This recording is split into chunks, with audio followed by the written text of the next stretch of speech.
Everyone hi. ഞാൻ ഒരു വർഷം മുമ്പാണ് എൻ്റെ ഒരു ലൈഫ് ട്രാൻസ്ഫോർമേഷൻ്റെ ഒരു വീഡിയോ ചെയ്തിട്ടുണ്ടായിരുന്നു. അതായത് സ്ത്രീയിൽ നിന്ന് പുരുഷനായി മാറിയതിൻ്റെ ഒരു സ്റ്റോറി. അപ്പോൾ അത് കുറേ ആൾക്കാർ കണ്ടു. കുറേ എനിക്ക് പോസിറ്റീവും കുറച്ച് നെഗറ്റീവ്സൊക്കെ വന്നു. അപ്പോൾ എന്തായാലും അതിൻ്റെ ഒരു എന്താ പറയുക, കുറച്ച് ബാക്കി കാര്യങ്ങളും കൂടെ സംസാരിക്കാനും പിന്നെ കുറച്ചും കൂടെ അതുമായി ബന്ധപ്പെട്ട കാര്യങ്ങൾ പറയാനുമാണ് ഈ വീഡിയോ ഞാൻ ചെയ്യുന്നത്. ഓക്കെ, അപ്പോൾ ചിലപ്പോൾ ആ വീഡിയോ കാണാത്തവർ, കാരണം അതൊരു വർഷം മുമ്പ് അപ്ലോഡ് ചെയ്ത വീഡിയോ ആണ്, കുറേ ആൾക്കാർ കണ്ടിട്ടുണ്ടാവില്ല, കുറേ ആൾക്കാർ കണ്ടു. പക്ഷെ കാണാത്തവർ കൂടെ വേണ്ടിയിട്ടാണ് ഇപ്പം ഞാൻ ഈ വീഡിയോ ചെയ്തത്. അപ്പോൾ എല്ലാവരും ഈ വീഡിയോ മസ്റ്റായിട്ട് വാച്ച് ചെയ്യുക. ഓക്കെ, അപ്പോൾ എന്നെ അറിയാത്തവർക്ക് ഞാൻ എന്നെ ഇൻട്രൊഡ്യൂസ് ചെയ്ത് തരാം. എൻ്റെ പേര് ഷൈൻ റഹ്മാൻ. ഓക്കെ, ഞാനൊരു മലപ്പുറക്കാരനാണ്. പിന്നെ ഞാനിപ്പോൾ മുംബൈയിലാണ് ഞാനിപ്പോൾ സെറ്റിൽ ചെയ്തിരിക്കുന്നത്. എൻ്റെ പ്രൊഫഷൻ ഞാനൊരു HR ആണ്. ഒരു 2-3 വർഷമായിട്ട് സെയിം ജോബ് തന്നെ കോർപ്പറേറ്റ് ഫീൽഡിൽ ചെയ്തുകൊണ്ടിരിക്കുന്ന ഒരാളാണ്. പിന്നെ ബാക്കിയുള്ള കാര്യങ്ങൾ പറയുകയാണെങ്കിൽ ട്രാൻസ്മെന്നാണ് ഞാൻ പറഞ്ഞു. അപ്പോൾ ട്രാൻസ്മെൻ എന്താണെന്ന് അറിയാത്ത ആൾക്കാർക്കാണ് ഞാൻ ഈ വീഡിയോ ചെയ്യുന്നത്. Sex assigned female by birth, അതായത് ആദ്യം സ്ത്രീ ആയിരുന്നു എന്നിട്ട് പുരുഷനായി മാറിയ ആളാണ്. ഓക്കെ, അപ്പോൾ കുറേ ആൾക്കാർ കുറേ സംശയങ്ങളൊക്കെ ആണ്, അതെങ്ങനെ പോസിബിളാണ്, എങ്ങനെ നടക്കും, എന്നെ കണ്ട് അങ്ങനെ തോന്നൂലല്ലോ എന്നൊക്കെയുള്ള കുറേ ക്വസ്റ്റ്യൻസ് ഉണ്ടാവും. ഒക്കെ പോസിബിളാണ്. അതിനുള്ള ട്രീറ്റ്മെൻറ്റ് കാര്യങ്ങളൊക്കെ ഇപ്പം നിലവിലുണ്ട്. ഓക്കെ, അപ്പോൾ sex assigned female by birth എന്ന് പറയുമ്പോൾ ജനിച്ചത് സ്ത്രീ ആയിട്ടാണ്. നിങ്ങൾ കണ്ട ആൾക്കാരൊക്കെ sex assigned male by birth ഫീമെയിലായിട്ട് മാറുന്ന ആൾക്കാരായിരിക്കും. അതായത് ട്രാൻസ് വുമൻസ് ആയ ആൾക്കാർ അല്ലേ, അങ്ങനത്തെ ആൾക്കാരാണല്ലോ നിങ്ങൾ കൂടുതലായിട്ട് റോഡിൽ, ബസ്സിൽ, ട്രെയിനിൽ അല്ലെങ്കിൽ പുറത്തുള്ള പല വേദികളിൽ നിങ്ങൾ കാണുന്ന ആൾക്കാർ. പക്ഷേ അതിന് ഓപ്പോസിറ്റ് വേർഷൻസ് ഉണ്ട് എന്നുള്ള കാര്യം കൂടെ നമ്മൾ മനസ്സിലാക്കുക. അത് മിക്ക ആൾക്കാർക്കും അറിയില്ല. അതിനനുസരിച്ചുള്ള ഒരു പരിഗണനയോ അല്ലെങ്കിൽ ഒരു ഇതോ ഞങ്ങൾക്ക്, അതായത് ഇങ്ങനെയുള്ള മാറിയ ട്രാൻസ്മാൻ ആയിട്ടുള്ള ആൾക്കാർക്ക് ഇതുവരെ കിട്ടിയിട്ടില്ല എന്നുള്ള ഒരു സങ്കടം കൂടെ ഞാൻ ഈ വീഡിയോയിൽ പറയുന്നുണ്ട്. ഒരുപാട് പ്രയാസങ്ങളൊക്കെ നേരിട്ടിട്ട് ഒരുപാട് ബുദ്ധിമുട്ടുകളൊക്കെ നേരിട്ടിട്ടാണ് ഓരോ വ്യക്തികളും, ഇപ്പോൾ ട്രാൻസ് ആയിട്ടുള്ള ഓരോ വ്യക്തികളും അവരുടെ ട്രീറ്റ്മെൻറ്റും സർജറികളും അതുപോലെ അതിൻ്റെ മുമ്പുള്ള ഒരുപാട് സ്റ്റേജുകളുണ്ട്. അതായത് പൊരുതുക എന്ന് പറയും. അതിലിപ്പോൾ വീട്ടുകാരുമായിട്ടായിരിക്കാം, നാട്ടുകാരുമായിട്ടായിരിക്കാം, സുഹൃത്തുക്കളുമായിട്ടായിരിക്കാം, നമ്മുടെ സ്വന്തം വ്യക്തിത്വമായിട്ടായിരിക്കാം. അതൊക്കെ പൊരുതി അത് ഓരോ ഘട്ടങ്ങളിൽ, ചിലപ്പോൾ നമ്മൾ സ്കൂൾ പഠിക്കുമ്പോഴും കോളേജ് പഠിക്കുമ്പോഴും അല്ലെങ്കിൽ നമ്മൾ പൊതുസമൂഹത്തിൽ ഇറങ്ങിപ്പോകുമ്പോഴും ഓരോ കാര്യങ്ങൾ എണ്ണി പറയണമെങ്കിൽ ഒരുപാടുണ്ടാവും. അങ്ങനെ ഓരോ ഘട്ടത്തിൽ പൊരുതിയാണ് ഓരോ വ്യക്തികളും അവരായിട്ട് മാറുന്നത്, അവരുടെ ശരീരവും മനസ്സും ഒന്നായിട്ട് മാറുന്നത്. അപ്പോൾ അത് പല ആൾക്കാർക്കും ഒരു കളിയാക്കലും പരിഹാസവും കുറ്റപ്പെടുത്തലും ഒറ്റപ്പെടുത്തലൊക്കെയാണ്. മിക്ക ആൾക്കാരും പറയുന്ന ഒരു കാര്യം, നിങ്ങൾക്ക് വട്ടാണ്, അത് നിങ്ങൾക്ക് ഭ്രാന്താണ്, നിങ്ങളൊരു മെൻ്റൽ പേഷ്യൻ്റാണ്, ഇതൊക്കെ നിങ്ങളുടെ തോന്നലുകളാണ് എന്നുള്ള കുറേ കാര്യങ്ങളാണ്. പിന്നെയുള്ള സംഭവം എന്ന് വെച്ച് കഴിഞ്ഞാൽ, കുറേ ആൾക്കാർ എന്നോട് ചോദിച്ചൊരു ചോദ്യമുണ്ട്, ഇതൊരു കുറ്റബോധമായിട്ട് തോന്നിയിട്ടുണ്ടായിരുന്നില്ലേ? അതായത് നിനക്കിപ്പോൾ വീണ്ടും പെണ്ണാവണം എന്ന് തോന്നുന്നില്ലേ? ഇനി അങ്ങനെ തോന്നൂലേ, ഇനി തോന്നിയാലോ എന്നുള്ള കുറേ ഡൗട്ടുകളുണ്ട്. ഞാനിപ്പോൾ മാറിയിട്ട് 7 വർഷമായി. ഈ 7 വർഷത്തിനിടയിൽ എനിക്ക് ഒരു വട്ടം പോലും എനിക്ക് ഞാൻ ചെയ്തത് തെറ്റാണെന്നോ അല്ലെങ്കിൽ അബദ്ധമായെന്നോ അല്ലെങ്കിൽ അതിലൊരു റിഗ്രറ്റോ കുറ്റബോധമോ ഒന്നും എനിക്ക് ഈ നിമിഷം വരെ തോന്നിയിട്ടില്ല. ഓക്കെ, അപ്പോൾ പല ആൾക്കാരും പറഞ്ഞു എനിക്ക് പിന്നെ തോന്നും. ഇപ്പോൾ തോന്നാത്ത എങ്ങനെ പിന്നെ തോന്നുക? ഇപ്പോഴല്ലേ തോന്നുന്നുണ്ട്, 7 വർഷമായിട്ട് തോന്നുന്നുണ്ടല്ലേ, അപ്പോൾ പിന്നെ തോന്നത്തില്ല. ഓക്കെ, അപ്പോൾ ഞാൻ ഇനി പറയാൻ പോകുന്ന കാര്യങ്ങൾ നിങ്ങൾ ശ്രദ്ധിച്ച് കേൾക്കണം. ഓക്കെ, എന്താണ് സെക്സ് ആൻഡ് ജെൻഡർ എന്നുള്ള കാര്യം മനസ്സിലാക്കുക. ഫസ്റ്റ് ഓഫ് ഓൾ അത് മനസ്സിലാക്കിയ ആൾക്കാർക്ക് സത്യത്തിൽ ഇവിടെയുള്ള ഇതെന്താണെന്നുള്ളത് കൃത്യമായിട്ട് അനലൈസ് ചെയ്യാൻ പറ്റും. നിങ്ങൾ പറയുന്ന പോലെ തന്നെ ഞാൻ വിശ്വസിക്കുന്ന ഒരു സംഭവമുണ്ട്. ഈ ലോകത്ത് ആണും പെണ്ണും ഇൻ്റർസെക്സും മാത്രമേ ഉള്ളൂ. സ്ത്രീ പുരുഷനും ഇൻ്റർസെക്സും. സ്ത്രീ എന്താണെന്നും പുരുഷൻ എന്താണെന്നും നിങ്ങൾക്കറിയാം. ഇൻ്റർസെക്സ് എന്ന ആൾക്കാർ ചിലപ്പോൾ അറിഞ്ഞില്ല എന്ന് വരും. ജനിക്കുമ്പോൾ തന്നെ ചിലപ്പോൾ 1-2 അവയവങ്ങൾ കൂടിയതോ അല്ലെങ്കിൽ കുറഞ്ഞതോ അങ്ങനെ പല രീതിയിലുള്ള വ്യതിയാനമുള്ള ആൾക്കാരുണ്ട്. വളരെ ചുരുക്കം ആൾക്കാരാണ്. ഈ വിഭാഗങ്ങൾ മാത്രമേ ഉള്ളൂ നമ്മുടെ ലോകത്ത്. പിന്നെ ഇവിടെ എന്താണ് സംഭവിച്ചത്, എന്തുകൊണ്ടാണ് നമ്മളൊക്കെ ട്രാൻസ് ആയിട്ട് മാറിയത് എന്നുള്ളതിൻ്റെ ഒരു ഇത് ഞാൻ പറഞ്ഞുതരാം. അപ്പം ഒരു കുട്ടി ജനിക്കുമ്പോൾ തന്നെ ആ കുട്ടിയുടെ ബ്രെയിൻ ഓൾറെഡി പറഞ്ഞു വെക്കുന്ന കുറേ സംഭവങ്ങളുണ്ട്. ബ്രെയിൻ കണക്ട് ചെയ്തിരിക്കുന്നത്, ആ കണക്ഷനിൽ വരുന്ന സംഭവമാണ് ജെൻഡർ എന്ന് പറയുന്ന സംഭവം. സെക്സ്, ജെൻഡർ, ഇത് രണ്ടും ഒരു മനുഷ്യനുള്ള സംഭവമാണ്. ഇത് രണ്ടും ഒന്നല്ല എന്നുള്ള കാര്യം ആദ്യം മനസ്സിലാക്കുക. ബയോളജിക്കലി ഇപ്പോൾ ഒരു കുട്ടി ജനിച്ചപ്പോൾ ഡോക്ടർ പറയുന്നു ഇതൊരു പെണ്ണാണ്, അത് എന്ത് നോക്കിയിട്ടാണ്? ആ കുട്ടിയുടെ ജെനിറ്റൽ ഏരിയ നോക്കിയിട്ടാണ്, അതായത് ലൈംഗിക അവയവം നോക്കിയിട്ടാണ് പറയുന്നത് ആണാണോ പെണ്ണാണോ എന്നുള്ളത്. ഓക്കെ, ആ കുട്ടി വളർന്ന് വന്ന് ആ കുട്ടിയുടെ ഓരോ സ്റ്റേജിലും ആ കുട്ടിയുടെ ബ്രെയിൻ ആക്ടിവേറ്റ് ചെയ്തിട്ട് ജെൻഡറുമായി, അതായത് അതിൻ്റെ ഒരു കണക്ഷൻ വരുന്നുണ്ട്. അപ്പോഴാണ് ആ കുട്ടിക്ക് സ്വയം തിരിച്ചറിയുന്നത്. പ്രായപൂർത്തി എത്തുമ്പോഴാണ് ശരീരത്തിലെ പല വളർച്ചകളും വരുന്ന ആ സമയത്ത് തിരിച്ചറിയാൻ പറ്റുന്നത് പെണ്ണാണോ ആണാണോ സ്വയം, അതായത് അവയവങ്ങൾ നോക്കാതെ. അങ്ങനെ വരുന്ന ഒരു സ്റ്റേജിൽ പലപ്പോഴും പല ആൾക്കാർക്ക് കൺഫ്യൂഷൻ ഫീൽ ചെയ്യും. പക്ഷേ എനിക്ക് തോന്നിയത് ഞാനൊരു ആണാണെന്നുള്ള രീതിയിലാണ്. അപ്പോൾ അത് എൻ്റെ സ്വഭാവത്തിലും എൻ്റെ രീതികളിലും എൻ്റെ പ്രവർത്തനങ്ങളിലും ഞാൻ ചെയ്യുന്ന ഓരോ കാര്യത്തിലും അത് പ്രകടമാകും. എല്ലാം കൂടെ ഒന്നിച്ചാവും എന്നല്ല പറഞ്ഞത്. തുടക്കം ചെറിയ രീതിയിലായിരിക്കാം, വളർന്നു വരുമ്പോൾ അതിനനുസരിച്ച് ഓരോ മാറ്റങ്ങൾ വന്ന് തുടങ്ങും.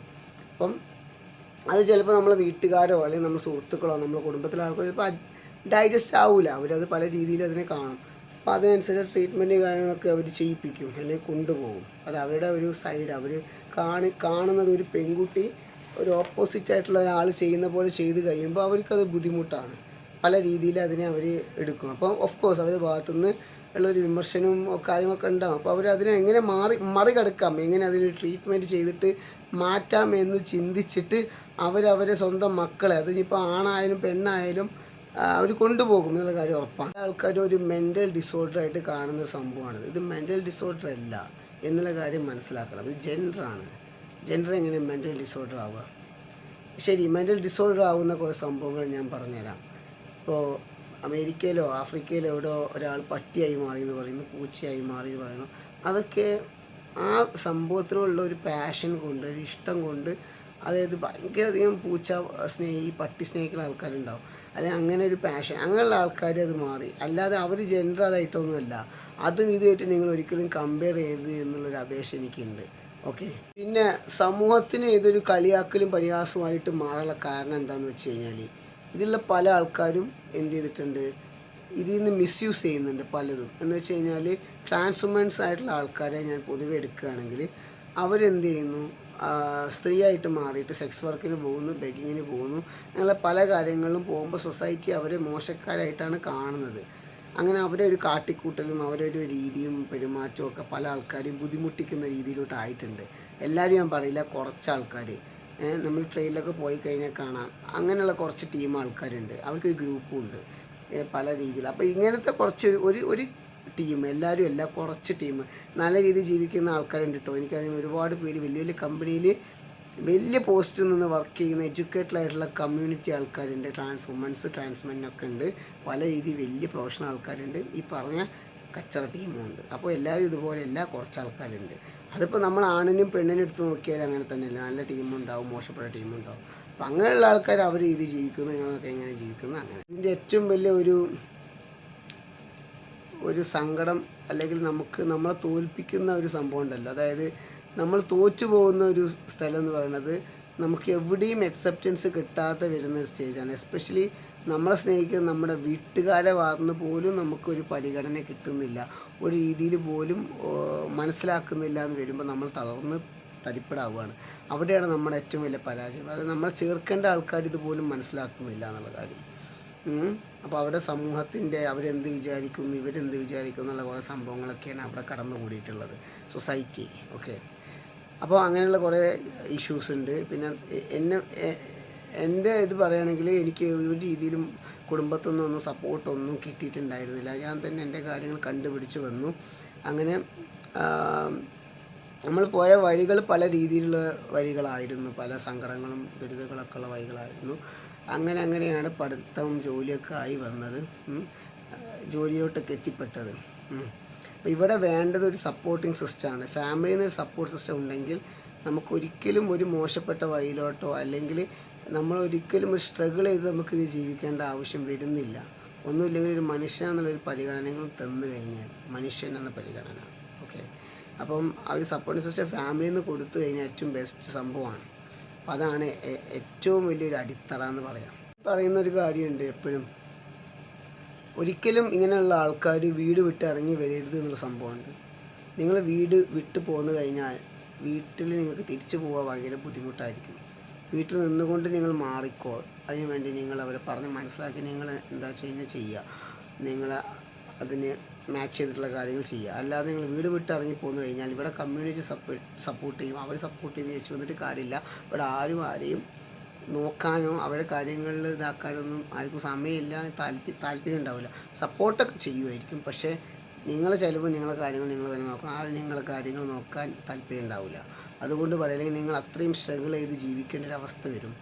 എല്ലാവരും സ്ട്രഗിൾ ചെയ്ത് ജീവിക്കാമെന്ന് ചിലപ്പോൾ എല്ലാവരെ കൊണ്ട് പറ്റിയെന്ന് വരില്ല, അത് ചില ആൾക്കാർക്ക് മാത്രം കഴിയുള്ളൂ. അപ്പം അത് വിചാരിച്ചിട്ട് ആരും വീട്ടിൽ നിന്ന് ഇറങ്ങാൻ നിൽക്കണ്ട, അവർ നോക്കും ഇവർ നോക്കും എന്നൊക്കെ വിചാരിച്ച് നിങ്ങളുടെ ജോലിയും നിങ്ങളുടെ പഠിത്തമൊക്കെ നിങ്ങൾ പൂർത്തീകരിക്കുക. വീട്ടിൽ നിന്നുകൊണ്ട് കാര്യങ്ങൾ പറഞ്ഞ് മനസ്സിലാക്കി നിങ്ങൾ അവിടെ നിന്നുകൊണ്ട് മാറാൻ നോക്കുക. അതാണ് ഏറ്റവും വലിയൊരു കാര്യം. എന്ന് പറഞ്ഞ് വന്നു കഴിഞ്ഞാലുള്ള പ്രശ്നങ്ങൾ, ഇവിടെ കുറേ ആൾക്കാരുണ്ടാവും, അവർ നിങ്ങൾ ചിലപ്പം നല്ല രീതിയിലോട്ട് കൊണ്ടുപോകാൻ, ചീത്ത രീതിയിലോട്ട് കൊണ്ടുപോകാം. നിങ്ങൾ എത്തിപ്പെടുന്ന ആൾക്കാരെ കയ്യിൽ അവർ ഇങ്ങനത്തെ ടൈപ്പ് ആൾക്കാരാണോ അതുപോലെ ആയിരിക്കും നിങ്ങളുടെ ലൈഫ്.